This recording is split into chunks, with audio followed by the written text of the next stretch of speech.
next thing you're looking for is you're looking for essentially a shift of market structure. This is where things get more SMC based. You're looking for a shift of market structure, and you're looking for a fair value gap to qualify that shift of market structure.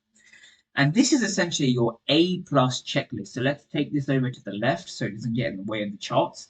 This is your A plus checklist, everyone. You're looking for a break of structure and a fair value gap after a major sweep of liquidity below the weekly opening for a buy. That is essentially the A plus checklist that I use. Obviously, things get more complex when it comes to POI selection on higher time frames, etc., etc., right? But the overall model is essentially keying off a fair value gap qualified by a structural break after a liquidity sweep, priced below the weekly opening. This is essentially your A plus setup.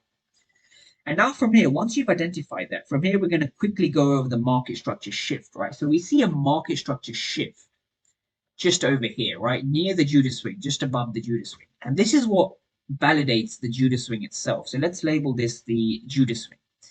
Now, this is known as the Judas swing or the turtle soup, or I like to call it simply a manipulation along with the power of three. So we have a power of three accumulation, manipulation, and our job is to catch the distribution. And how do we do that?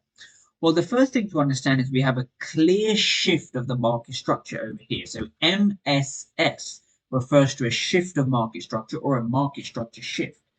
After that, we're simply looking to key off a fair value gap. And where are the fair value gaps themselves? Okay, so yes, we see a very clear fair value gap just over here. So this fair value gap entry, if I label this now in blue, what makes it a valid fair value gap? Well, number one, the narrative, we're in a discount, right? So every fair value gap has to have somewhat of a narrative behind it. So if your fair value gap doesn't have a narrative, it's more of a gamble than an actual trade, okay? So from here, this fair value gap is valid as it's time-based, right? It's in New York session, right? New York AM session. The second thing that validates it is that it's below the weekly opening price, i.e. a good area to buy.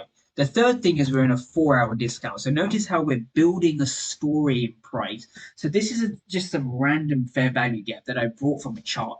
It's really integrated within our overall narrative of the markets. So once we have determined the fair value gap, from here